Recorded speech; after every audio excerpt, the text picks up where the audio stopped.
Today, we're talking about all things nutrition. When shooting for what you should be eating, you are always moving towards ideal.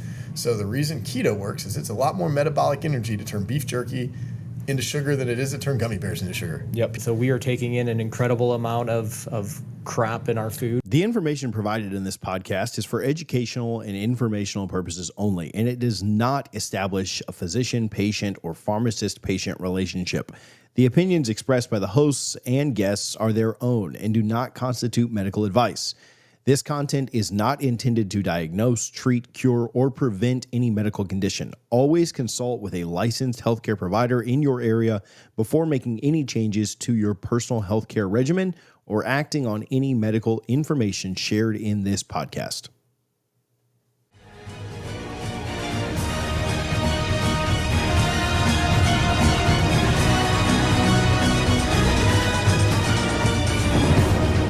Hey everybody, welcome back to the Dose Adjustment Podcast. Today we're talking about all things nutrition. We're going to cut through all of the fad diets and trendy stuff and just really get down to brass tacks, what matters when it comes to what we should eat, when we should eat it, how much of it we should eat. We're going to keep it really simple today, I think. Yeah, absolutely. I mean, so nutrition's absolutely the base of health. You got exercise, you got nutrition, you got sleep, right? Yep. Those are the bases. So here's kind of what I tell my patients. This is my nutrition in 100 words or less. Calories are how much you weigh. Macronutrients are how you look. Micronutrients are how you feel. Yeah. You get those things balanced, you're good to go. Yeah, well, let's jump in. Let's talk about calories. So forever, right? We say calories matter, calories don't matter. The scientists come back and say calories matter. The keto guys say calories don't matter. Just eat chicken and fat. Well, what's the truth? Okay, so calories matter in the sense ideal body weight times 12 is your calories per day. Ideal body weight times 12 is your calories per day. Yeah, so like what's your target weight? So like I'm 205 right now, 210 maybe. I would I'm my best at like 195. So 195 times 12 is my ideal body weight. Right? And so when shooting for what you should be eating, you're always moving towards ideal, not current. Yeah, not current. Okay. Current's maintenance, right? Like if you get there, then your calories are going to change, right? Like what happens is if you keep going lower and lower and lower, and you have to feed your body for what you're trying to do, and so there's weight loss versus maintenance versus the other stuff too. So if you can take that number and you're down there, so then you break it down further, right? So now you've got your calories. So we're going to go ideal body weight times 12. Super simplistic. There you go. Then we're going to talk, you got kind of three kinds of things, right? You got protein, you got fat, you got carbs.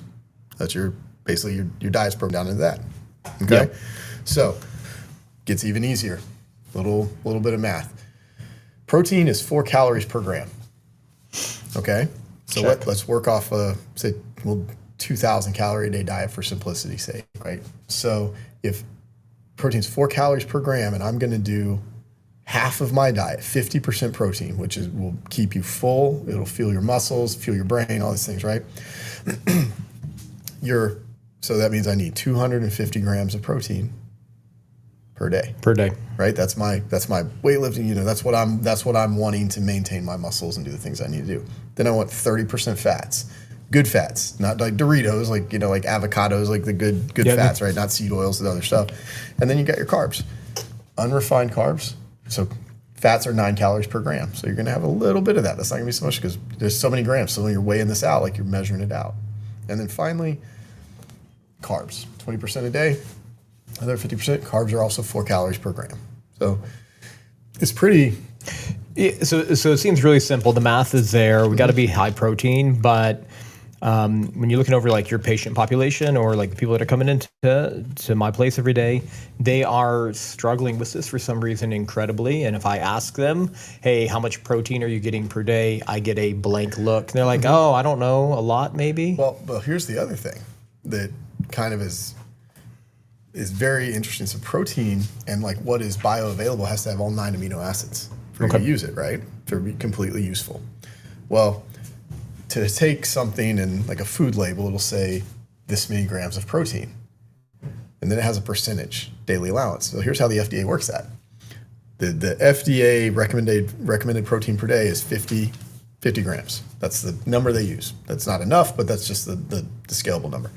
So then you have the percentage of daily allowance, right? So if you look at something like cottage cheese and it says it has 20 grams of protein, it's going to say 40% daily allowance because it's all useful protein. Where if you take like protein plus cereal or whatever, and you look at that, it'll say 20 grams of protein, 20% daily allowance. Because not all the protein in that food is actually bioavailable. So basically, when you're looking at a protein label, it is the percentage divided by 2 is how much useful protein is actually in there. So from a practical standpoint, let's say, you're police, firefighter, lawyer, whatever it is, you got a busy day going on. How do you what's your recommendation? How do people hit that protein goal day in and day out? I know I've got kind of my take on it, but I want to hear what's your words of wisdom here? Eat the same stuff. Yeah. Like that's what I had to do. Just keep it boring. Keep it boring like I did. It's like, okay, protein shake, cottage cheese, eggs. So, a cup of cottage cheese and 3 eggs is 56 grams of protein. Yep. Right? One of those, I don't know, whatever you sell them out there. Ready to drink proteins. the ready to drink protein shakes, 30 grams, 40 grams. Some of them you can get 50 grams in, just find the one that doesn't taste like horrible. Yep. But even the way I drink those, I chug those things because I don't think any of them taste good. So I'm like, and throw it away. The protein's in there, and it's like fueling up the tank. Literally been a winning strategy for me. So I come in, I have 3 eggs typically. If I've thought ahead and actually boiled them and peeled them, I'll have 3 eggs, and then I will just crush 1 or 2 or 3 of those. And that's literally all I'm eating until about dinner time, right? I don't have time to go out to lunch. I don't have time to grab anything, so I'm grabbing protein bars, right? And maybe real food is better. We could argue that real food is better, and it's probably true. But, with the 3 egg base every day and then a couple of protein drinks, like I'm up over 150 grams before I ever get home on a daily basis consistently. Yeah, and I think that's what it is. I think that anything, because we kind of always fall back into this thing where we're talking about optimization, human performance, what's best for you. Well, we're both busy. Yeah. It has to be scheduled, regimented. It's why I have to work out at 4 o'clock in the morning and I'm not working out. It's why I have to, it has to be built in that way. Like I've even got to the point now where I'm doing the old man thing with my supplements and I have a pill box. Like I've got the 1 month pill box. I'm like, okay, open, drop, take pills. The 1 month pill box, that's an overachiever. I also recently I bought customized pill boxes with my wife and my name on it.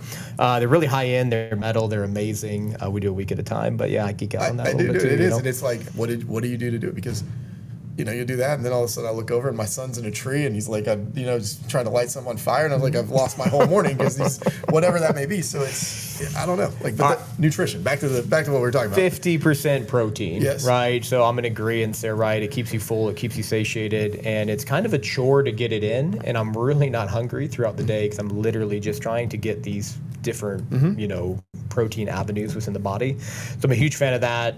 Let's talk about carbohydrates. People have a love-hate relationship with carbs. Obviously, they taste amazing. Well, but here's the thing. We refined them. We add sugar. So your body, what the end state fuels our body is glucose. Period. End of story. Brain only uses glucose, right? It has to turn everything into glucose. So the reason keto works is it's a lot more metabolic energy to turn beef jerky into sugar than it is to turn gummy bears into sugar. Yep, period. 100%. That's why it works. So all of these diets, like all of these things, they all, like every diet, whatever comes on some tenet of a nutrition, it's like, oh, well, we can do this. Well, really, you're kind of tricking the system if you do it in balance. Like, so this is an interesting thing, and I kind of backchecked this because I'm like, no way, no one in the world ate cereal before 1906. Didn't exist. Right? I can see that. And it was like, okay. This General Kellogg story the or something? The Kellogg story is like this. So that didn't exist. So then they got with the Chiquita Banana Company and like put out ads all over New York Times. It's like, hey, everybody should eat, cornflakes with a banana. That's the best breakfast ever. Well, they just made that shit up. Yeah. So there's no basis for it. I mean, prior to that, what were we eating? Meat and vegetables. Sausage. Meat and vegetables. Eggs, right? Bacon, stuff of that nature. And so... All right, well, so let's say in any given week, right, you probably see 100 different men come into your practice. From a nutrition standpoint and from a health standpoint, what are these men? What are their goals? Is it weight loss? Is it putting on muscle? Do you find that men are generally physically fit? Like, what are you moving them towards? 'Cause I know it's like different strokes for different folks. If you're training for a marathon or for a competition, obviously the recommendation is going to look a lot different, right? But what do you see clinically on kind of percentage basis?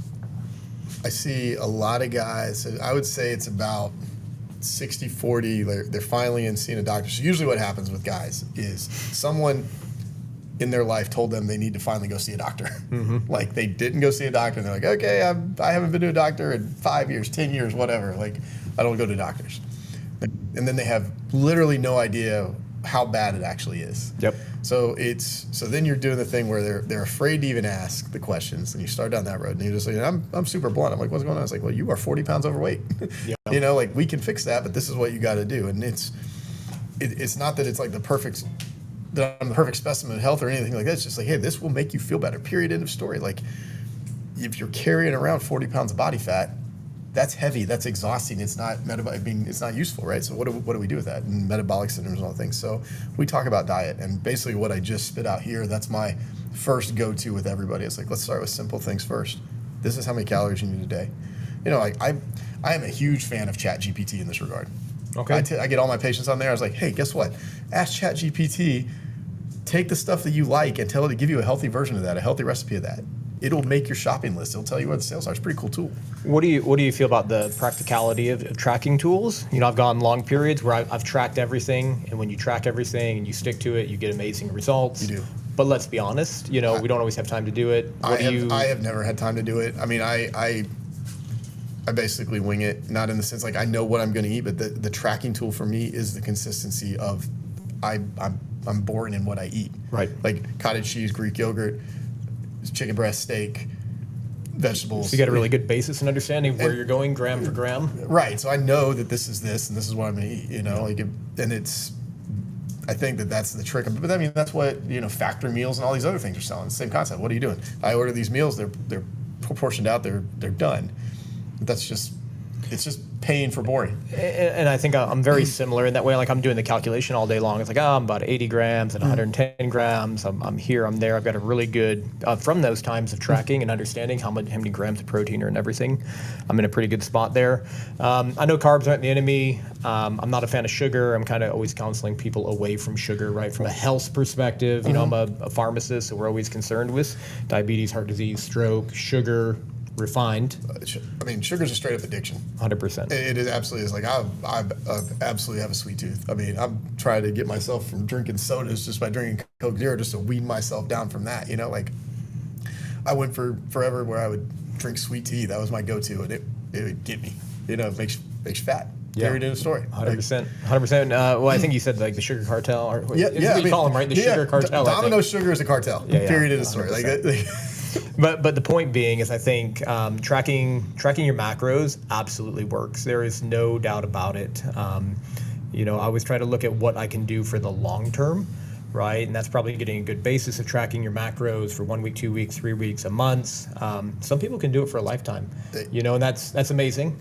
Yeah. And God bless them, you know. Absolutely. But I think if you get a really good understanding of the nutritional macro nutrient value of your food, you can really start running that calculation in your mind if you happen to be one of those type of people. Absolutely. And you can run it and you can like understand what portions are. That's the other thing is Americans, we have no idea what portion sizes are. I mean, your portion size is like the palm of your hand, you know, not your whole hand. Yeah, and I think for me, you know, growing up, especially when I was super young, we didn't have like a ton of money or anything else, and so like I always wanted to get like the maximum amount of food like per dollar, right? So you go to the restaurant, like I'm hoping to go to a restaurant that has like a Casa Amigo style full plate of food, so I can eat to my heart's content.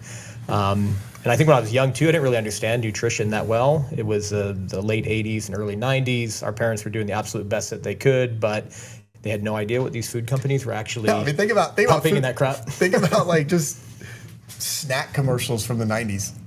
Like neon orange ketchup. Yep. Like, you know, just like crazy. Just this shit was crazy. 100%. And, you know, and my parents loved me and they wanted the best for me. But you know, I got to pick out all of my cereals that I wanted to eat. I got all of my ho-hos and ding dongs and you know, whatever else, Pop Tarts. But and that is a problem. Is that the cheap, crappy food crappy food is cheap. 100%. Like we make it cheap. Like it should not be expensive to eat healthy, and it is for whatever reason. Like, okay, well, if we refine this tomato and put it in a jar, it costs as much as a tomato.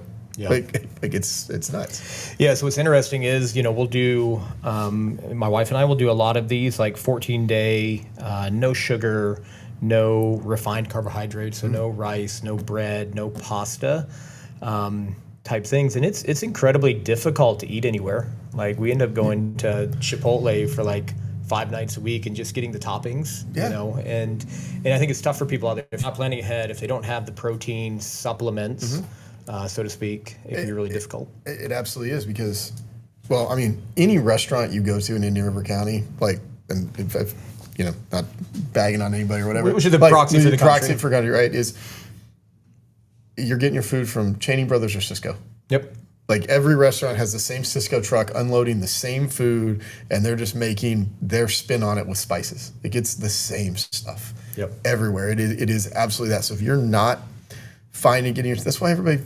I mean, where do you go? You can probably count on one hand the restaurants you can go to where you don't feel terrible after you eat whatever they're serving because it's all processed, it's all whatever. And it's all the same. Yeah, 100%. So here I eat at their Indian restaurant and Chipotle. I think that's the only 2 places I go in town anymore. Unless it's a birthday party or for a celebration, you'll go out to a couple of nice restaurants, have a steak and whatnot. I guess that's the alternative, right? Find a steak and vegetable place, which they are still out there. Yeah. The Outbacks of the world. Yeah, and then you're kind of getting what you're getting, but it is that. But that's calories and that's proteins. So calories again. Ideal weight times 12. It's a good starting place.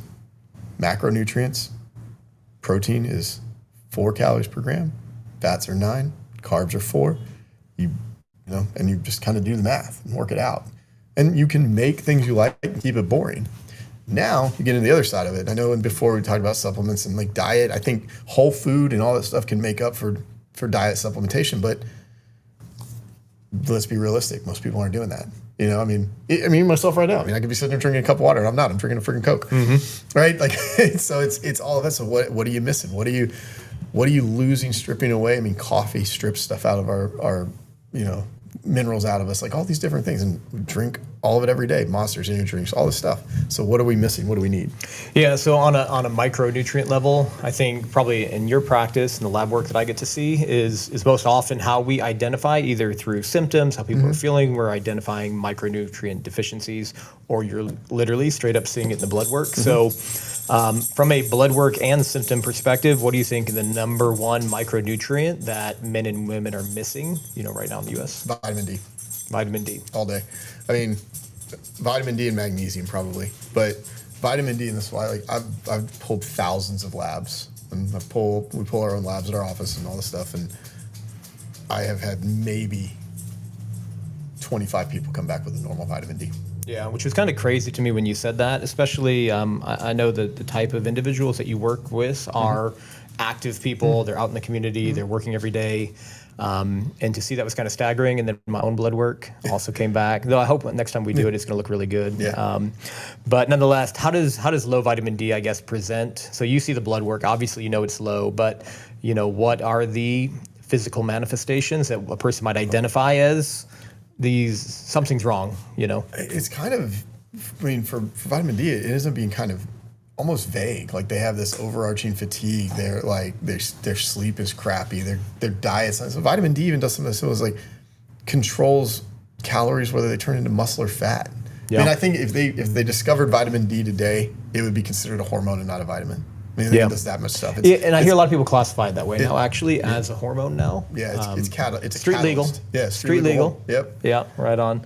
All right, perfect. So an optimal vitamin D range, 50 to 80 nanograms per milliliter, I think it is. Yeah. Okay, so perfect. So listen, if you got blood work, if you're working with a primary care doctor, be sure you're checking out your vitamin D levels. Food, this is one actually kind of surprised me. There's not a whole lot of foods that have vitamin D. And when I was doing the research on it, mushrooms. Yep. believe it or not, mushrooms. But it wasn't just any mushrooms. I mean, it could be any mushrooms. Psilocybin, yeah. And button mushrooms and a few others. But they actually had to have some level of sun exposure. And the way I understand it now is that a lot of mushrooms are actually not grown outdoors anymore. And so the number one source in food where you can get vitamin D, is not very prevalent. Obviously, what we've always been taught is to go out in the sun, and I think the sun can be extremely healthy for you. You've got to have that right level of exposure, right? I think a lot of people are scared of skin cancer, which could be a valid concern when overdoing it. So the sun activates vitamin D. You still have to consume it. Right. So like you do need some sunlight, but you don't need to be out there for hours. You basically need like 10 or 15 minutes of kind of direct sunlight on your skin or whatever in the morning. Obviously, try not to do it at noon or when you're going to get roasted, but morning and evening sun is good for you. Yep. So number one deficiency by far, vitamin D. I know for most people in your practice, as well as the individuals that are coming to my pharmacy, we've kind of gone back and forth on a couple of different vitamin D supplements, and we've really landed on the micellized vitamin D3 K2 from T1Rx. The great thing about that product, we don't recommend a ton of products when we do these shows and whatnot, but it actually has what's called a micellized form, which means that it's water soluble. And why that's so important is typical vitamin D supplements, when you take them, they cannot be absorbed in the stomach. At best, if they can make it to the small intestine and they can be coated in a layer of fat, they can be brought into the body. This particular product is actually, we brought a bottle right here, is actually water soluble. So if you took this, you put it in a glass of water, which would be representative of the stomach, it would actually directly absorb. And then to bolster it, it was also combined with vitamin K2. So this is super important for cardiovascular health. So vitamin K2 will shuttle calcium out of the arteries. Arteries back into the bones. Vitamin D and K2 will reduce the calcium load on your arteries, and they kind of that catalytic effect, pulling it out of it. Because a lot of cardiovascular issues, like we're insufficient on K2 and vitamin D, and our calcium stays in our arteries, and that's why we actually now screen for calcium score arterially on our patients. Yep. And then in addition to that, vitamin K will also inhibit a prostaglandin called PGE2, I think, and this is actually responsible for breaking down bone tissue, right? So you can actually help prevent bone loss by taking this vitamin K2 supplement. By and large, every human on Earth, not everyone, but probably 95% of people should be taking a good vitamin D3 supplement under the supervision of a primary care physician or a pharmacist. I think we've nailed vitamin D. It's a huge issue. It affects almost everybody. It's very difficult to get in your diet. If you get the right type of mushrooms, you might be in luck. But let's move on. Number 2, most common micronutrient deficiency. And remember, macros are how you look, micronutrients are how you feel. Yep. So what do you think? What's number 2? Magnesium. Okay. And then there's obviously a bunch of different kinds, and it does the same thing. It's controlling your sleep-wake cycle. It's involved in your RAS system. It's involved in muscular function, right? You get the sodium potassium pumps, but you need magnesium to make that work. You need they don't work alone. And the cool thing with mag is there's a wide therapeutic window. Sodium and potassium are electrolytes that have a very narrow therapeutic window. You don't really, when you look at them, like potassium especially, like that's like you're not taking a ton of potassium, and like when you do start potassium IV, you've got monitoring and heart monitors and all this stuff. Magnesium is by and large, right? If your kidneys are good to go, it's really hard to overshoot the target. Yep, right. It is. Your kidneys are going to take everything you need, filter the rest out. Potassium, do they use that? Is that lethal injection? Is that literally what they use? Like at a high dose, it'll stop your heart, right? Yep. So with magnesium, literally responsible, I think, over 300 different processes throughout the body. Everything from the way that you utilize glucose and insulin sensitivity to the ability to relax and calm down and de-stress, the way that your mind and your body perceives anxiety, right, and anxiousness. So many factors. Winner, magnesium, 100%. 4 different types, I guess we'll talk about. So like super quickly, magnesium oxide. We utilize this most often to just keep everything moving through the GI system. Dosing on that could be anywhere between 400 and 800 milligrams. If you overdo it on there, you're going to be going to the bathroom a whole bunch. When you really dial in your dose, You keep everything moving on a regular basis. And then you've got magnesium, malleate and glycinate. These are chelated magnesiums. They're really great absorption, so they don't tend to make your body to create a diarrheal effect. Explain what chelation means. So when we chelate a magnesium, we combine it with another molecule. So for malleate, it's malic acid. When we combine the two together, we have much higher absorption rates. Same thing with the glycinate. And so instead of it staying in the GI system and drawing water into the GI system, which is great for GI motility, right? This is actually being absorbed into the system. And then you can take it one step further. There's an additional magnesium called magnesium L-threonate. And this one not only absorbs from the GI system to the blood system really well, but it will also go from the blood system across the blood-brain barrier into the brain, into the neural powerhouse. Absolutely. So then what does that get you? So for me, myself as an example, like by taking that, I have taken myself off of sleeping pills. Completely. Awesome. Do not take sleeping pills. Because that effect where it crosses the blood-brain barrier and hits that relaxation, that calming effect, that GABA release and all the stuff that it does happens very quickly because of its ability to cross the blood-brain barrier. Otherwise, it takes a little while when you take it in the other way, which is super interesting. I think it works great. But yeah, absolutely magnesium. It does so much stuff for your body. 100%. So listen, if you're dealing with constipation, anxiety, muscle cramps, insulin insensitivity, that could be something for you to look at. Or the eye twitches. That's the one that gets Or the people. eye twitches, the eye twitches. People get that little eye twitch. Like, All right, so moving on next. I put zinc on the list. I think it can be hard to measure and see on some standard panels sometimes, but if you look at just the decline of testosterone in men earlier than life than ever before, I think a lot of that can be attributed back to zinc, and to some extent in younger men, right, we can see a return of testosterone levels with appropriate vitamin D, with appropriate zinc. We got to be honest, right? Men are going to trend off at a certain age, but if you are dealing with low testosterone in your 20s, right, and early 30s, it could be a zinc issue. What are your thoughts? No, I agree. I think that zinc is imperative to men's health. I mean, it is involved in semen production, is involved in hormone production. It does matter. And I mean, even the stuff like people will get the little, like when somebody's zinc deficient, they'll get the little white specks in their fingernails. Yep. And they get just all of the follow-on pieces. But yeah, it kind of just goes back to the whole men's health thing. Like more of for men's health, a testosterone catalyst. Yep, 100%. Let's move on to vitamin B. So when people think about vitamin B, they think about energy, right? Oh, I need some energy. I need to have vitamin B. So when we look at that, what are some common symptoms, I guess, that you see of low vitamin B levels? Well, vitamin B is fatigue, right? It gets some hair loss, skin symptoms, some mostly it's fatigue. And what strips it out? Vitamin B is water soluble. We're talking about vitamin D is fat soluble vitamin, right? The other stuff we're talking about are minerals. But when we're looking at this, we're looking at this vitamin. It's water soluble. People take oral vitamin D and then they're like, their stomach acid burns it out, right? Yep. So if you inject somebody like a vitamin D injection, you can get once a month and at the same dose of a pill that you take every day to achieve the same metabolic absorption. Yep. So yeah, it matters, and it's kind of how you take it. Is it going to survive your stomach acid? Yeah. Or are you taking it injectable? That's an option too. We just kind of have to look at it. Really, it helps a lot of people, like I said, with energy and fatigue and the different stuff day to day. That's the biggest symptom. I've been going down this rabbit hole with vitamin B quite a bit lately, and its role in methylation.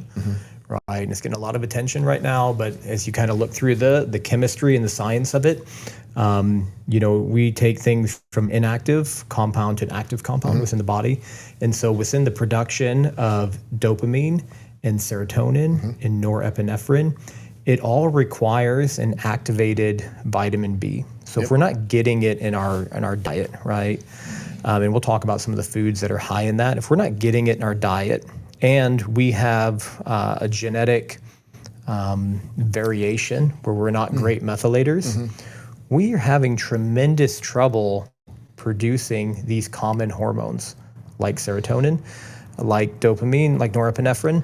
And what are some of the ramifications of inability to produce serotonin. Oh man! So you're talking all the mental health stuff, right? You're talking So when I say fatigue for people, what they really dive into, they talk about brain fog. I just can't think straight. I'm tired. I can't. Like what is that? Well, your brain is telling you if you're tired. If it's not getting what it needs, it's not functioning appropriately. Right? So it's in serotonin. You've got your anxiety, depression, all this stuff, and you're not getting it, right? So like we talk about, so kind of segueing off into like the medical side, we look at SSRIs, right? I mean, okay, well, if you think of SSRI, here's the very oversimplistic explanation of SSRI. Think of your brain has a little juice box that's poured out, it's sprayed on your brain. It's got another straw that reloads the juice box. We kink the straw so that you kink the serotonin that you make, the serotonin that gets sprayed onto the brain stays there.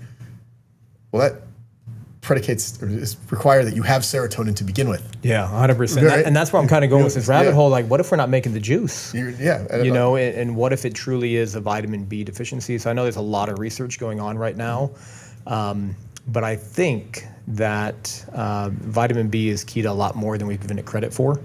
And a lot of research is going to come out in the next couple of years that suggests. I absolutely think so too. I think the other one, like, talk about tingling, numbness, and different things. It's like, what do people with metabolic syndrome get? Like, you're looking at those things. You're diabetics, you're pre-diabetics, where you're getting some neuropathy.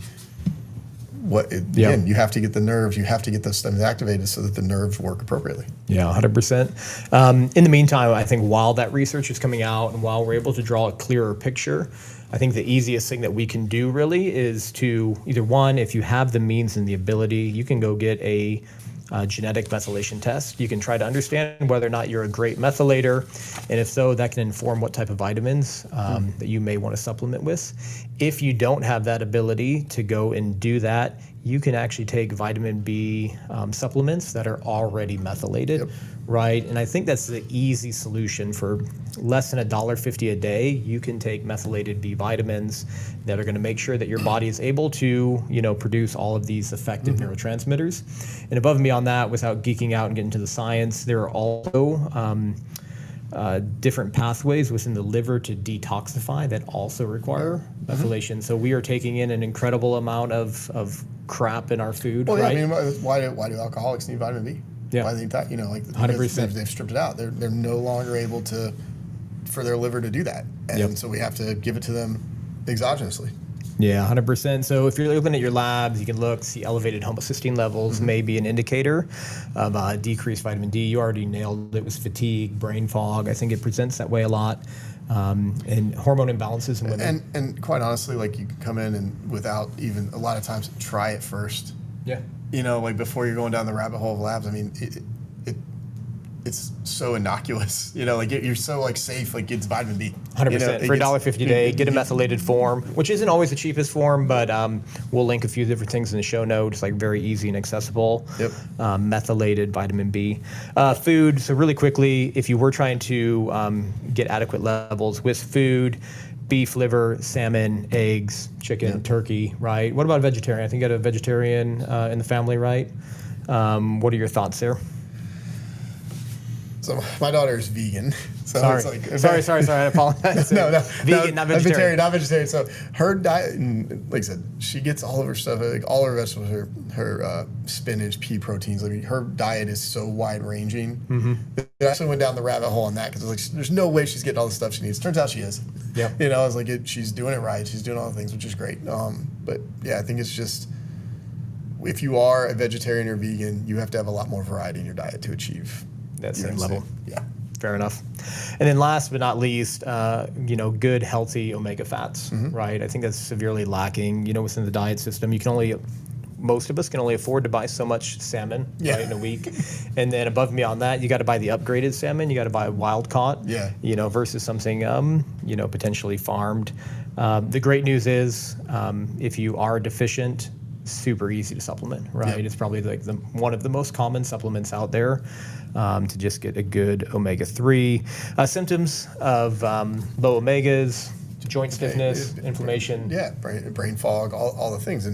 But you're coming down, like you said, it's inflammation. You don't have the omega-3s, you're not reducing the inflammation appropriately, you're getting the stuff in there, and then elevated triglycerides, right? Like that's the other big one. Like you need the omega-3s to help you metabolize everything appropriately. Triglycerides are the scourge of our diet because basically it's just junk food. Yep. You know, like it's triglycerides. And I mean, to the point where we have specific cholesterol medications that only take care of triglycerides because they're like, oh, well, okay, we're knocking these out, but, you know, yeah, it's something to watch. And you definitely need your omega-3s. It kind of goes in there. It's like the omega-3 index. I don't really draw this. The CRP is much more, much cheaper and more often insurance covered marker. But Sure. yeah, that's what you're going to get for most people because you're going to probably end up paying extra if they draw that because they're going to be like, well, why did you order this? And go through that rabbit hole with them. But the elevated CRP, yeah, you probably need some omega-3s in your life. Right on. All right, so micronutrients, how we feel. Those are the 5 most common deficiencies in micronutrients. They're very, very, very easy to supplement for. Of course, if you can get them in real food, that's great. We also live in a reality where we've got to go to work and go to our kids' baseball practice and, you know, hit our side hustle and get to the gym and get really good sleep and learn how to read and grow and go to school and all those things.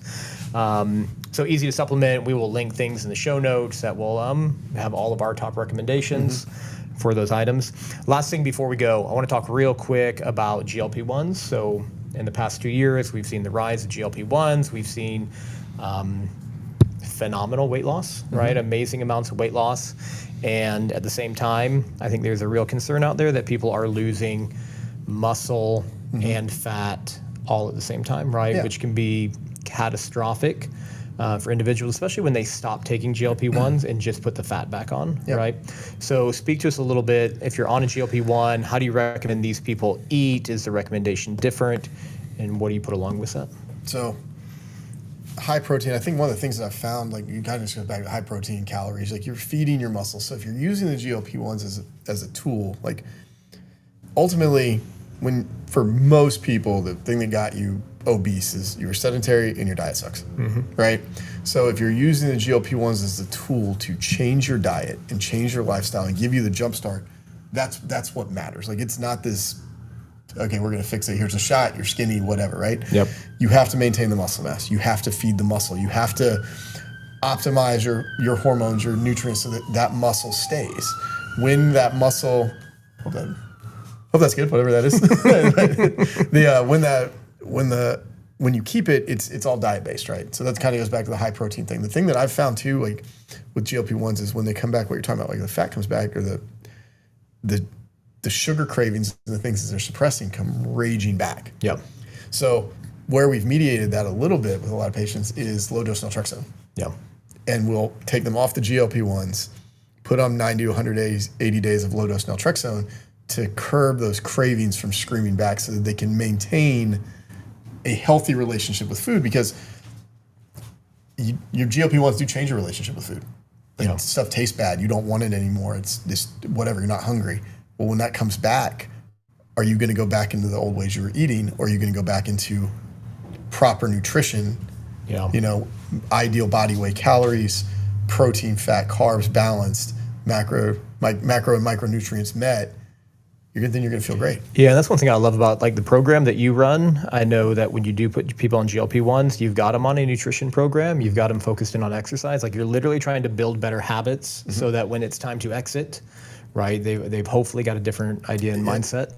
And then also the other thing I see a lot of success with are people doing either sublingual or oral GLP-1s. They're not as effective for weight loss, but it is a huge help in reducing appetite, right? Not to the level of the injectable, so that people do need to put in a little bit more effort, but they can still get amazing results. Right. Right. And like a good example of a step down program would be like 12 weeks, then you're on the naltrexone. So you can like do like a 36 week where you're not just dumping all this fat, all this muscle, you're getting the most bang for your buck and trying to be whatever that human performance version is, right? The goal is to get healthy. Like everybody wants to be like, I don't want to be on all these meds, like, but I want this med. Well, you want to be off of them. Like that's the goal. Yeah, right? the goal like is to be off of all meds, off right? of all meds, and if you can get all your supplements through your food, do that too. Yeah, that's the goal. Yep, 100%. All right, well, hey, let's go ahead and land this plane. When it comes to nutrition, I think the biggest thing is we don't want to get on trendy fad diets. Yeah. Keep it simple. It's very high protein, somewhere around 50% of your total calorie intake. Calorie intake is 12 times your ideal body weight. Yep. There are some remarkable tools out there, especially that can be used in the short term, like MyFitnessPal, and I'm sure there's a bunch of others. It's going to be a rise with AI. I think it's going to be really easy one day. I'm just going to say, hey, I had this, this, and this, and it's going to start tracking everything for me. It's got to be here already. It is. I think if you just play with it and find like what works for you, I mean, the free GLP-1 account, ChatGPT account will cover it. Like for the most part, it's just use the AI, use Google, use whatever, look it up. I mean, all of this information is so readily available that you kind of have to. Where our purpose in this now, I think, from the medical profession, is to the patients have the information. It's talking them through what's valid and what's real and debunking all this stuff and trying to add some credibility to it and say, okay, well, that's yes, that is somewhat true, but it's in this study and it was only one case study, or I saw this. Well, it was a case study of 5 people. Well, that's not necessarily the best, but it is a start of understanding something, right? Yeah, and as we were talking before the show, it's not extremely complicated. I think what people lack sometimes is the accountability, right? And so getting with a good primary care physician who you can be honest with and they can be honest with you. Can be extremely, extremely helpful in that respect. So the only thing we didn't touch on, I'm going to ask your opinion real quick, is fasting. So I've heard amazing things about fasting. I heard it's not good for your hormones. Like, what is your clinical opinion on fasting? I think that a lot of people do intermittent fasting wrong. Okay. Like they think that it's... Tell me about it. I guess if you're going to fast, I'd say fast 1 24-hour period, 1 day a week. Okay. Like that's my takeaway from it. I think that a lot of people basically end up starving themselves, or they got their body in starvation mode, so then all these calories, they're not quite doing it right. Because really, at the end of the day, what are they ultimately doing? Calorie restriction. Right.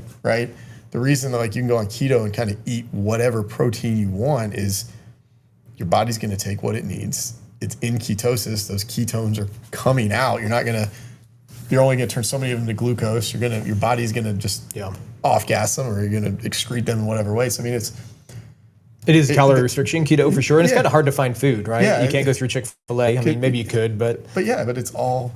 But everything, all those fat diets, that's what they come down to. It's like, okay, how are they restricting calories? Yeah. What are they doing?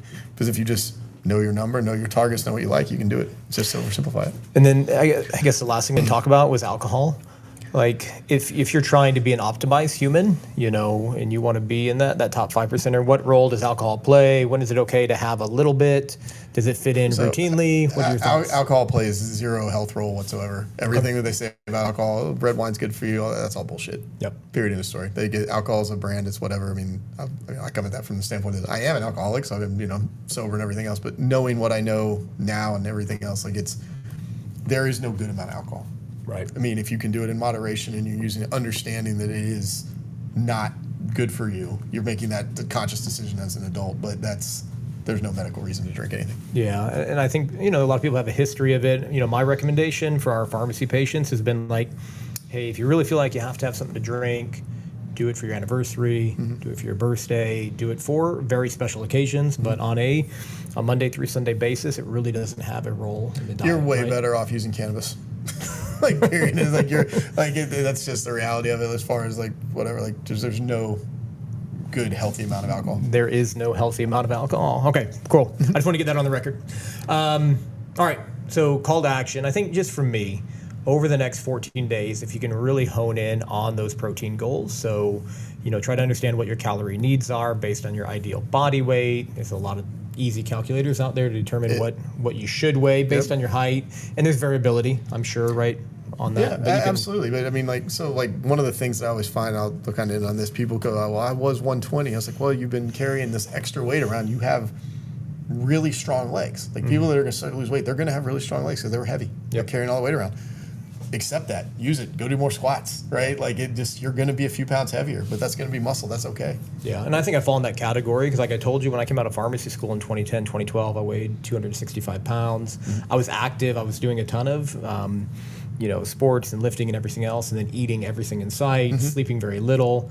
And so, for me, I do have big legs, strong legs, and working my way back down the weight, curve. But some references will say I should weigh 180 pounds. That's going to be a really difficult one for me. Yeah. So I'm shooting for a 205. I'm currently sitting at about 228. But I guess you just get to that weight, see how you look, feel, and perform. Yeah, and then go from there. Yeah, absolutely. If you feel good at it, like I said, I know mine's like 195. That's still heavy for my size, but it's where I perform the best, or where I feel like I'm the best. So. Yeah, 100%. Well, listen, if you're in the state of Florida and you're looking for a good primary care doctor that can work with you on weight management and helping you with your goals, reach out to Emerald Medical. Yeah. I think they're a really great resource. If you're in some sort of a pharmacy need here in the state, we're here to help as well. We're going to link all of those supplements within the show notes. What else do we have? I think we're good for today. Appreciate it. 100%. Have a good day. We'll see you guys on the next episode. The information provided in this podcast is for educational and informational purposes only, and it does not establish a physician-patient or pharmacist-patient relationship. The opinions expressed by the hosts and guests are their own and do not constitute medical advice.